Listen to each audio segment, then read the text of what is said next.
Timbeers. I'm Jason. And I'm Gary. We're the Portland Timbeers. We talk a little bit about soccer, beer, and pretty much whatever else we feel like. Pretty much. How you doing, buddy? Yeah, I'm doing pretty good. How about yourself? I am doing quite well. Ooh. Especially now. Apparently.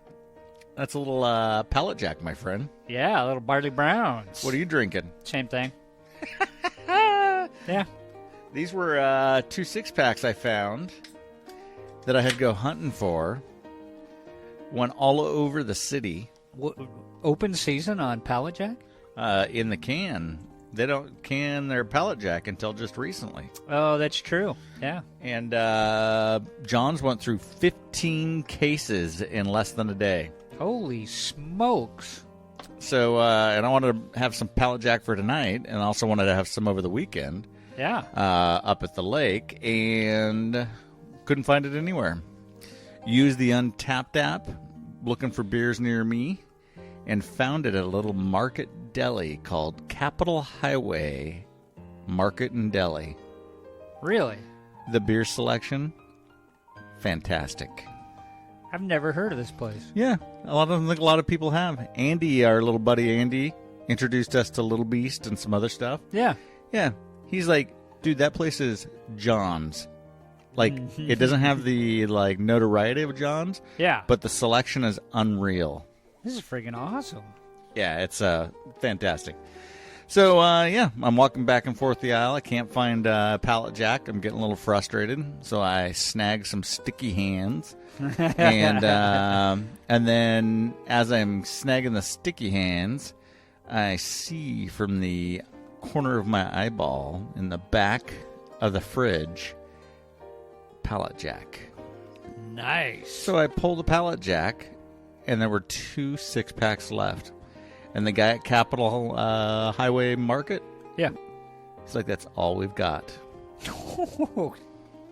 It's like gold. It's like gold, baby. Like gold. Felt like I was raiding the toilet paper at a grocery store. I didn't need 2 6-packs, but you know what? But it's Pallet Jack. It's in short demand, yeah. baby. Yeah, Pallet Jack. So I'm taking them all. Just like I'm taking all the ass wipe and all the bread yeast. Oh, boy. There it is. It's not like I'm going to resell the Pallet Jack. That'd be illegal. Sure. But I'm going to brag every time I drink one. Well, yeah, you need to. Yeah. I mean, nobody else is going to be able to find it. Not with me on the prowl, baby. No.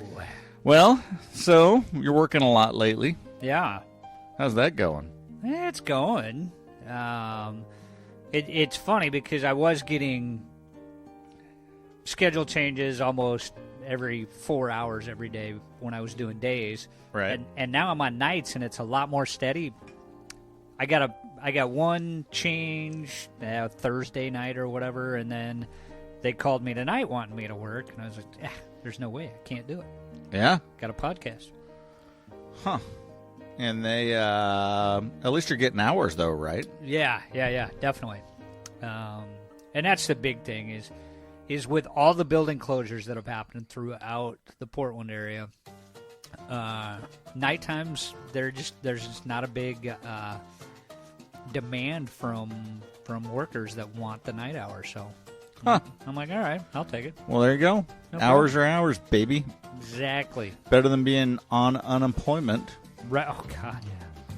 I mean, it's a nice little safety valve, but they're a little backlogged over there at the state unemployment office. Well, not only are they backlogged, but apparently the system crashed. I read that. And people were having to reapply. Yeah. Crazy. Cameron checked today. He's doing good. So, you know, those unemployed lifeguards. Oh, yeah. Rough life. Rough life. Baywatch. David Hasselhoff. Cameron.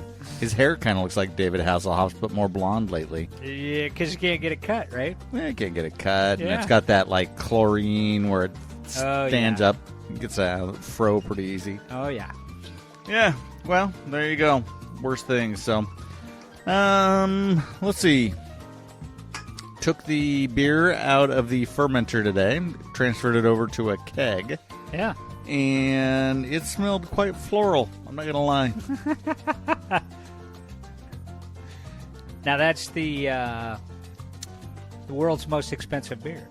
Hang on, I just slammed my can down and it's splattered beer from the bottom of the can all over my monitor here. Well, that wasn't very smart. Wow. Now you got a beer monitor.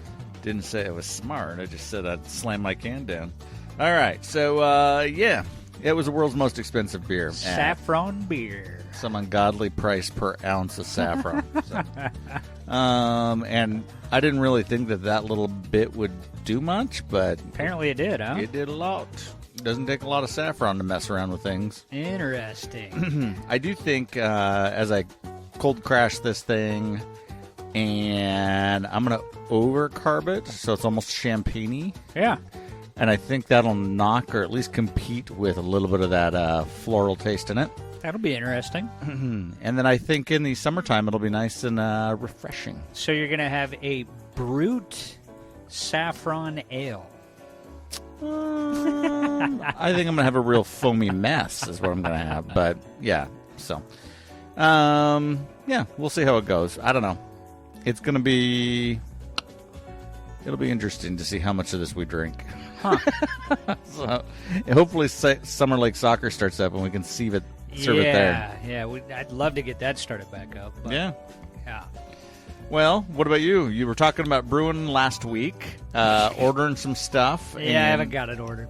What? Haven't got it ordered. You're doing a white stout. Yeah. The only thing I need to order is the yeast. So I was going to order that Saturday. Yeah. And everything got thrown off with the work schedule. So now I'm going to do it tomorrow. So you're going to order yeast tomorrow? Yeah. All right. And find out when I can get it. So are you going to order it online, or are you going to just order it from Main Brew, or? I'm going to trying to order local. Yeah. Just one, I'm probably going to get it faster.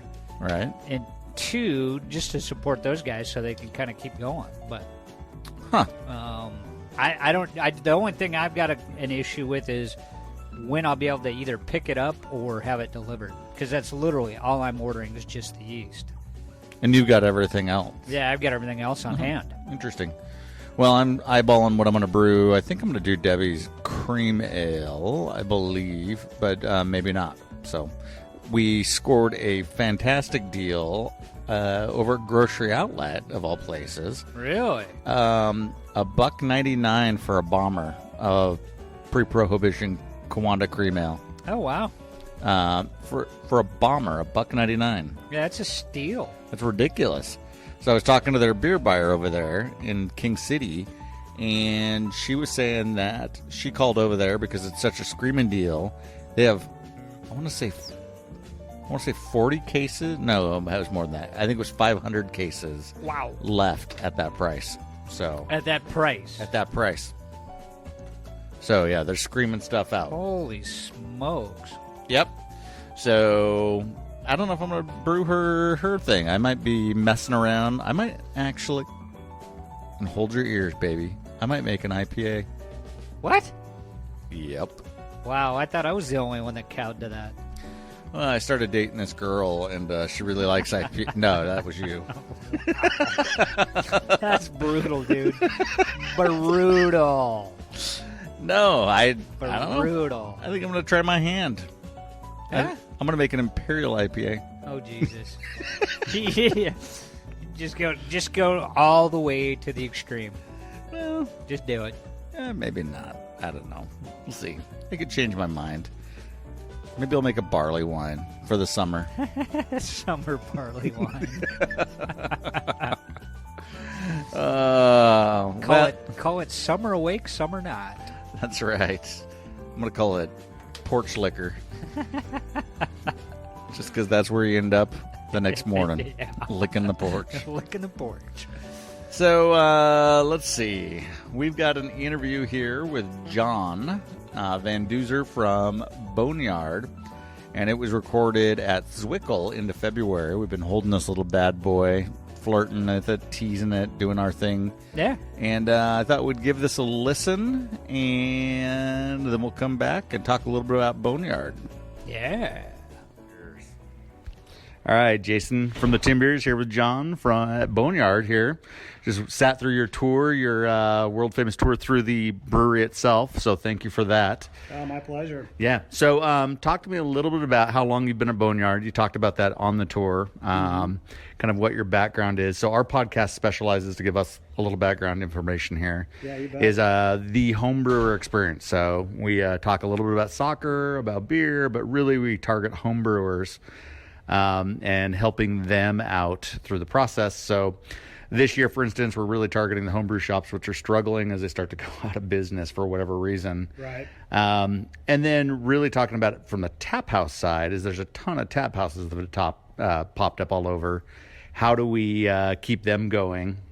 But then brewers like yourself that have been in the industry for a long time and kind of the changes that you've seen. So with that, talk to me a little bit about your experience with home brewing and then that kind of career that you talked about early on.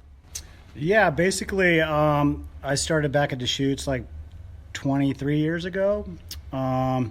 Wasn't much of a home brewer, to be honest, but I had some friends who were working at the brewery. They had me come in. I started out washing kegs, then went on to racking kegs, and then started home brewing to like show my mettle that I was ready to start brewing. So did quite a bit of home brewing during that period of time. Since then, maybe not so much because I've been brewing a lot of beer at large scale volumes, but definitely love to homebrew whenever I get a chance. It's always a good time, sit around, have a beer with friends, and knock a couple back. Cool. So the transition from homebrewing to even like a small brewery is huge. I mean, massive jumps. So what does one need to do to be able to take that step? I mean, is it just take the leap? Is it just take the jump? Is it lots of experimentation early on, just messing around with things, trying to figure out what sticks? What is the recommendation for a home brewer if they want to take that step or they think about wanting to take that step? Right. There's a lot of different routes you can go to get into the brewing industry. I kind of did the on-the-job experience route. I know a lot of brewers that have gone to, like I ended up going to Davis when I was working at Deschutes. Really? They sent me to Davis. So there was a lot of people in that course that weren't even professional brewers. So there's that. That's a big leap. And then that's OSU now, right? That's a lot of money. Yeah, definitely. That program's a really good program. You got Siebel, another great program. That's a lot of money to put out front. I'd probably recommend more just like trying to get into a small brewery. Either volunteer your time or just get in there and show them your interest. Keep home brewing. Bring your beers in. Have them taste them. Just keep hitting them, It's right. like, and then you're going to start out in a job that's low paying. I mean, that's part of the industry. Right. It's those jobs are hard work, low paying jobs. You pay your dues there, and if you're a hard worker and you're knowledgeable and you have interest in beer, you'll move up to the ranks, and then get your shot at brewing. You just got to wait too. It depends on the company, how fast they're growing, how many brewers they're moving through. There's a lot of variables there. Right. Well, what I heard you say is that early on money's tough, right? And we actually talked about that on the podcast, is that this idea that the brewer's position is a sexy, glamorous position. We see brewers, we put them on a pedestal, but there's a lot of hard work and plumbing and cleaning and a lot of stuff that goes into it. But you've got to put in that hard work at low pay. But if you do that, then the big money comes. Yeah, right. I don't know about No, right, exactly. My next thing is like, don't ever expect to make too much money. Right, but then you get to lead a Zwickle tour, right? You can definitely make a living out of brewing, and like I've made a great living out of it. Especially you get on with a brewery that's a little bit bigger. You get benefits and stuff like that. Right. The smaller breweries are great to like earn your credentials and like learn a lot. Anything you can do, you just got to just try and get your foot in the door somewhere. You just got to be there. You got to be a kick-ass worker, and you just got to prove yourself. And I think anybody can do it. It's just a matter of like, I know people that have pestered, like I've been pestered by brewers, like multiple. Like you're like, no, we don't need anybody. We don't need anybody. You don't need anybody. And then all of a sudden you're like, oh, we got a spot. Like that guy really wants it, and you're like, all right, well. So have them start racking kegs, right. or cleaning tanks or whatever it is. Right. So let's talk a little bit about the growth of Boneyard. So I'm amazed because the last time I was at Boneyard has been about 10 years ago, maybe 5 years ago. I was at your location, your original location, and got the belly stamp from doing the shot ski and doing all that good stuff. Yeah, right. So a little too much there on that one. Yeah. 40th birthday. Yeah. So, so talk to me a little bit about this growth, because this is crazy for me to come to this location and look at the huge brew setup that's here now. Right. I'm staring at a go-kart or something like that right down here. But still a go-kart. yeah, you guys have a lot of cool stuff that's floating here. So what is the secret behind that growth? So RPM's huge, right? We just sampled RPM out of the tank. It's the gold standard. You said something about mid-80s as far as percentage, as far as what you guys brew. 80%. Yeah, 80s. Yeah. So, I mean, that's massive. But what is the secret behind your guys' growth at this point, do you think? You know, it's a hard question to answer, but first of all, I think it's beer quality. Right. I mean, it's a fantastic recipe that Tony came up with originally. We're always striving to like keep it cutting edge and good. There's always small adjustments you're making to beer to like, you know, you want it. Your beer's got to be tasting good. There's a lot of good. There's a lot of good players out there that are making fantastic beer. I would say beer number one. I would say it's a really cool image. Like Boneyard's got a really cool, like all their merchandise, all their stuff is really cool. It's all stuff that I want to wear. Right. And just hard work by, you know, all the staff and the people that work here just to make excellent beer. Yeah, I mean, Tony's a huge part of that too. I mean, Tony Lawrence, the owner, is an ambassador. He's out there hitting the streets. He's out there, you know, he's out there talking to a lot of the retail accounts, and he's just always in touch with the people that are out there in the industry. Yeah, I think that's the messaging is like guys like Tony, John Harris over at Ecliptic. Some of these Art Lawrence, I mean, they're still out there slinging beers, trying to get tap handles, trying to do stuff on their own. And I think that's kind of, to me, the secret behind the success of this thing, of why you guys are thriving and others maybe have faltered a little bit, right? I mean, there's a ton of competition out there. In the Portland area, we've seen a ton of, again, kind of this recession of beers. Bridgeport goes away and others go away too, which is sad, but it's also that natural cycle of if you don't stay on your game and you're not out there engaged with your product, then it eventually goes away because it's not relevant. So, absolutely. But, yeah. We saw a lot of that in the late 90s, like 96 when we were around. We saw a lot of breweries go away. You know, things tightened up. That's where we're at right now in the industry. Right. I feel like it's, on the whole, things are fine. You know, the good brewers are going to stick around. Bridgeport was shocking. I mean, that brewery was massive. One of the first breweries that I ever went to. When I was working at Deschutes, they were bigger than us. And it was like, wow, look at this place. It's so cool. Look at the packaging line. Look at, you know, Bridgeport was like, and like, their beers were always good. Like, I don't think I've ever had a Bridgeport that I was like, I agree, that I thought was like not good. But staying current, making new styles, and you know, you can't just get caught in a rut. It's a dynamic industry right now. Yeah, well, Bridgeport set the standard for West Coast IPA, right? Yeah. I mean, Bridgeport IPA was the standard forever, and then it's gone. And actually, we interviewed on their closing day one of their brewers, and he was like, yeah, I mean, it no longer fits the class. People don't figure West Coast IPA. Bridgeport IPA is not that. It's not hoppy enough. Right, it's not hoppy enough, which is weird, right? Now it's English. Before it was like this super over-the-top hoppy thing. But when we talk standards, like it was the standard, right? Yeah. So, I mean, it's crazy how things have evolved, but again, things evolve for a purpose. Are you seeing any sort of recession at all, or any sort of closure thing here in Bend? I mean, because Bend's got this cool cluster thing going on. Redmond's got its thing going. It seems to be pretty complementary, where the breweries are kind of supporting each other, especially with Zwickle, right? Is there any fears of that kind of downsizing here?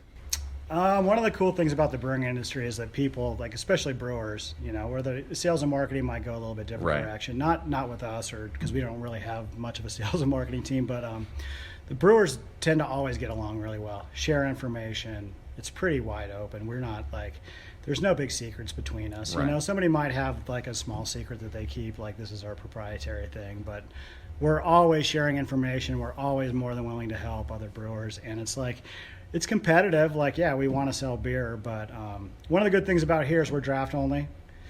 we're pretty much maxed out on production. We could do a little bit more production maybe in the winter, but like in the summer we're maxed out.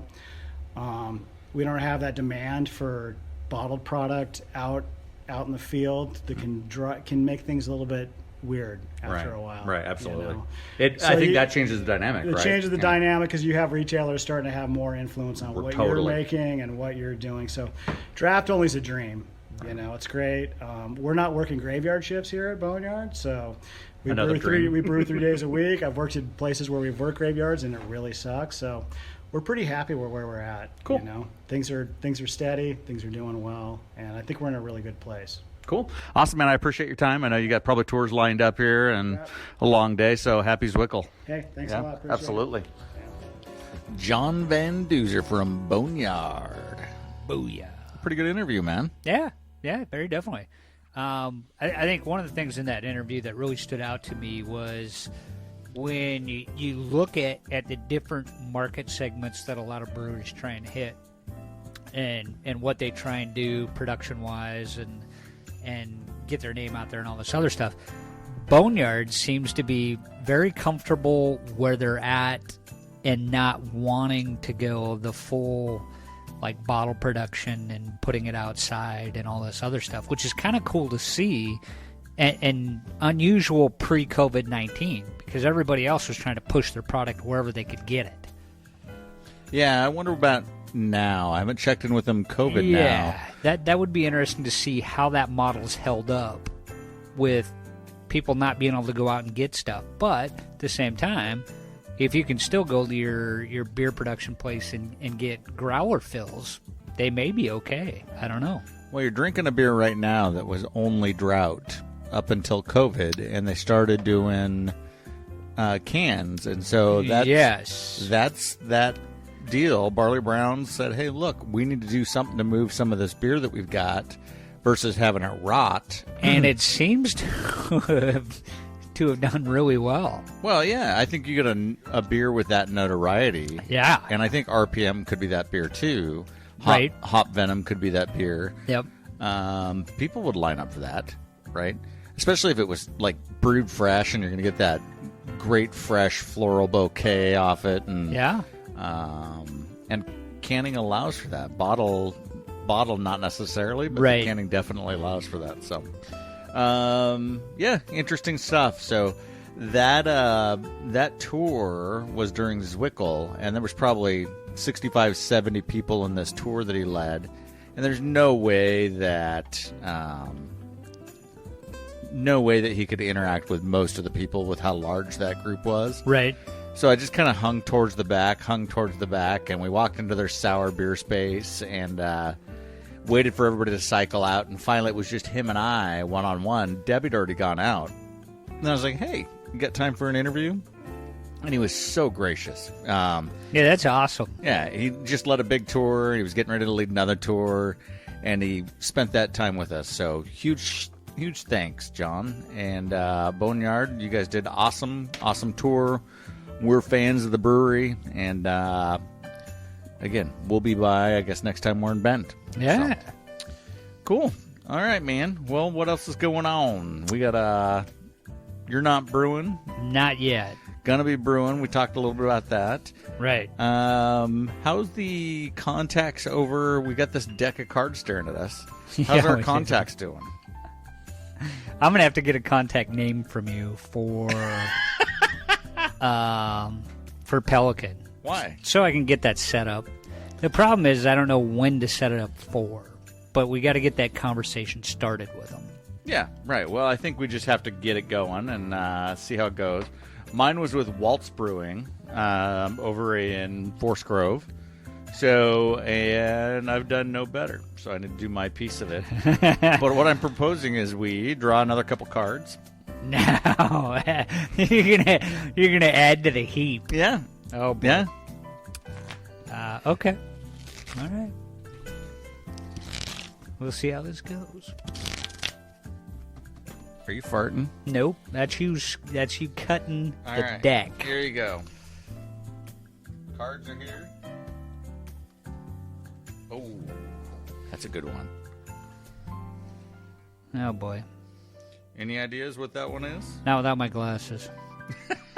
There's a lot of fine print. I believe I got... Looks like Double Mountain. I got Rusty Truck Brewing. I got Double Mountain. What's the number on the card? I'll play your silly game. What is it? It's the Ace of Diamonds. I guarantee this is Double Mountain. You think so? Oh, yeah. Why do you think that? Because it says Double Mountain on their pint glass. I'm a sucker for the details. Yeah. Out of what city? I couldn't tell you. Hood River. Right next to Oh, Full yeah, Sail yeah, and those yeah. Double Mountain's out bastards of, that make Session. Yeehaw. Yeah, there you go. So now you got to add that on. You got Double Mountain and Pelican. And Pelican, yeah. I pulled Rusty Truck. Where the hell is Rusty Truck? You don't know Rusty Truck? I don't. My lord. So Rusty Truck is I know a lot of rusty trucks in Wyoming. Lincoln City. Wow, Lincoln City, huh? Lincoln City. So we've got That's probably why I don't know much of it. Pacific City, Yep, Lincoln City, yep. Hood River, and Forest Grove. We're going to be bouncing all over the place once this COVID-19 shit's over.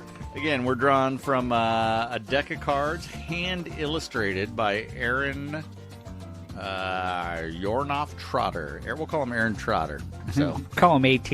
AT. AT. So all right, I've got Waltz and Rusty Truck. Yep, and I got Pelican and Double Mountain. You got to get the interview set up, baby. I don't Yeah. care which order. Yeah, now we yeah. got two. Well, so now the question is, are we doing these in person? Well, we can't. Good old Kate Brown's got a order on us to stay home. Yeah, well, my constitutional rights say I don't have to. Well, unfortunately, most of the breweries are going to be shut down. I know. So we probably should try to set them up. Like Pelican would be a good one to do online. Okay. Because I we've thought we already were been going to out. do that in person because we were going to go skiing. That's just why we drew more cards. So maybe we'll. Oh, I see. And then we can always go out and do a in-person thing, Gotcha. right? We still got to ski, but I got to find my boots. Yeah, you got to quit messing around and get that done. Boots. These boots are made for walking. Up in the sand hills. That's right. I wonder how that's going to go. Walking in ski boots up a sand hill. Yeah, I don't know. I may be taking my boots off and carrying them up the sand. Yeah. And then clipping in. Yeah, that might work. What'd you think of that Pallet Jack? Is it everything? Did it live up to everything? It did. Yeah. It lived up to everything and then some. It's gone. And? It's a pretty good beer. I'm not an IPA guy, but that's a pretty good beer. Well, what I just cracked. I've got a really good friend, Sheila Bright Romero, and her husband that absolutely love that beer. What beer? Pallet Jack. They used to homebrew quite extensively, and they moved. And when they moved, they found that they could actually find better beers than going through the effort of homebrewing, and Pallet Jack was one of those that they found. And they absolutely love it. They're down in Eugene, I believe. A big shout out to her and her husband. They're both in the hospital industry, so they're frontline, day-to-day, seeing a lot of what's going on right now. So, but they love Pallet Jack. They love Barley Browns too. That's one of their favorite breweries. Well, I just cracked us some Pliny the Elder. How big change up. Here's the curveball, kids. Curveball. Much more floral, in my opinion, than the Pallet Jack. Yeah, it's interesting. Which is probably blasphemy when you're talking about Pliny the Elder. Right, but, Pliny. Top 2 IPAs. Yeah. But it's definitely got a more floral aspect to the hops than the Pallet Jack does. Not sure why that is. Not so sure. I don't think it really holds up as I think about, because I've had this since probably last year. Yeah. And it's been refrigerated, but the it's not quite as wham with the hops. I feel like it's lost some character. It's not the Pallet, or it's not the Pliny the Elder that I remember fresh out of the bottle. Right. Right when we got it. So I think something about sitting in the fridge for a little bit. Yep. I think you're right. versus you're sitting next to this Pallet Jack that just went wham. I'm going to hit you with a pallet full of hops. Fresh out of the can. Yes. Beautiful. Absolutely beautiful. But interesting. 2 different beers, 2 big epic beers, 2 totally different beers. And the second week of IPAs. Is it really? Yes. What did we do last week? IPAs. Oh, that's right. We did Yeah, full sale. We did a full set of IPAs. Yeah. Boy, oh boy. Yeah, you tried to trick me. Yeah. What are we going to do next week? IPAs. Belgians. Ooh. Nothing but Belgians. Belgian sours. Stinky feet Belgian. Oh. Yuck. We could do... I just puked in my mouth. we could do sours. Grab a Little Beast, grab a Cascade, grab a De Garde, and grab some other one. Yeah, the problem is we're going to have to find those in the stores. Because I've got nothing left in the beer library as far as the sour goes. Really? Yeah, nothing. It's all wiped out. I've got some bubonic plague. Oh, boy. Of course you do. I got 1 bottle of bubonic plague. Oh, yeah. Are you ready to crack that open next? No, not for this session. No. All right. You know what we're going to do? No. White Claw seltzers from here on out. Black raspberry. No. That's like tequila for me now. So that means you can drink tequila now? No, I can't drink either one. Oh. Yeah. Well, that's weird. Not really. Why? Well, when you get sick off of both of them, you don't ever want to drink them again. I know. I've been sick off of tequila a lot, and I still want to drink it. Hey, I'm sorry. I like the worm. My body is actually accustomed to, like, not drinking poison. Yeah. Because that... Yeah, okay. You know what? We're drinking Rainier from here on out. Rainiers. Just like Longmire. There you go. Little Rainier. The big R. I'm going to have a big Rainier. We're going to do a blind taste test with 4 cans. They're all going to be Rainier, but we're not going to know the difference. That'll be funnier than shit. All 4 cans are the same, and I guarantee that we'll have to have, like, either Cam or Debbie package these up, make it look like it's something other than what it is. So when we both do these 4 testers, I guarantee we'll come up with 4 different taste tests. Oh, totally. And it'll be the same effing beer. So I had a Pono Brewing from over at John's. They had a crowler that was sealed they were selling. What was it? Pono, P-O-N-O Brewing. Oh, interesting. And they had a pineapple Kolsch. No. It was ridiculous. Was it pretty good? Oh, yeah, it was ridiculous. Yeah. It was good. And then they had another beer called Black Hole Sun. Oh. And Black Hole Sun was... I don't want to hose this up, but I believe it was a... what kind of a white stout type thing. Really? With toasted coconut. Oh, I'll bet that was good. Yeah, and it truly wasn't white. It was a brownish, but yeah, it was a very light beer. I want to say it was a lager type of beer, but with toasted coconut. That would have been fantastic. Yeah, so both those beers were kind of that tropical type feel. It's with almost the what I coconut. call a beach beer. The pineapple Kolsch definitely was. Yeah, like wishing you're sitting on a beach drinking one of those beers. Which got me thinking of, if you did a Kolsch or did a lager and then you put pineapple juice into it, what would that do? I don't know. That could be my beer after the White Stout. Do some like dull pineapple juice into it? Yeah. Or like even the pineapple juice that's in like with the actual chunks of pineapple. Ooh, you could call it a chunky, not a hazy pineapple Kolsch, but a chunky. That's how I like my ladies. What do you got in the bottom of your glass? Some chunks of pineapple. Yeah, chunky. Yeah, I'm gonna just ignore what you said earlier. Why? Just cause. Just let it go right by. Yep. Right off the bat, keep going. Yeah.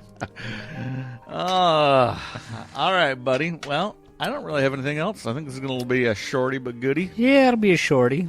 It's good to Easter special. Oh, yeah, that's right, kids. It's Easter today. Yeah. What'd you do for Easter? Slept. Oh. Recovered from my night shift. We had Audrey over. Really? And she had Easter dinner with us. It's Will and Nikki's birthday. Or not birthday, their anniversary. Is Nikki back? Nope. And Still not. so he went over there and spent time with her. And Audrey came and hung out with us. And I'm telling you, she's got a lot of energy. No, not Audrey. I'm saying a lot of energy. She's a ball of fun, though. She's a ball of fun. We had a fantastic time. But I'm like, thank God I didn't have a little kid right now. But you can only take one of those for like 1 day, and then you need a 3-day break, right? Shit, I was done after 2 hours. I'm like, holy God. I'm like, I need a nap. So. Little Audrey. Yeah. She's fantastic, but woo, ball of fire. Yes. So, yeah. Yeah, that's what we did. So had ham and scallop potatoes and did all that good stuff. So cool. It's good times. All right, buddy. Well, happy Easter to the listeners. Happy Easter to you. You as well. We will come up with something quite awesome for next week. Yeah. Stay safe, everybody. Wash your hands, and we'll see you next time. Cheers. Timbeers.